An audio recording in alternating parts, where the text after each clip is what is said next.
بسم اللہ الرحمن الرحیم۔ حضرت موسیٰ علیہ السلام کے زمانہ میں ایک شخص ایسا تھا جو اپنی توبہ پر کبھی ثابت قدم نہیں رہتا تھا۔ جب بھی وہ توبہ کرتا اسے توڑ دیتا، یہاں تک کہ اسے اس حال میں 20 سال گزر گئے۔ اللہ تعالیٰ نے حضرت موسیٰ علیہ السلام کی طرف وحی کی کہ میرے اس بندے سے کہہ دو میں تجھ سے سخت ناراض ہوں۔ جب حضرت موسیٰ علیہ السلام نے اس آدمی کو اللہ کا پیغام دیا تو وہ غمگین ہوا اور جنگل کی طرف نکل گیا۔ وہاں جا کر بارگاہ رب العزت میں عرض کی، اے رب ذوالجلال، تیری رحمت کم ہو گئی یا میرے گناہ نے تجھے دکھ دیا؟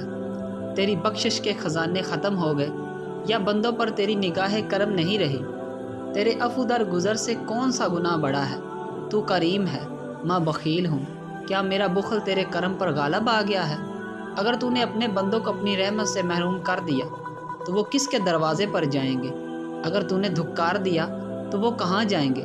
اے رب القادر و قہار، اگر تیری بخشش کم ہو گئی اور میرے لیے عذاب ہی رہ گیا ہے تو تمام گناہ گاروں کے عذاب مجھے دے دے، میں ان پر اپنی جان قربان کرتا ہوں۔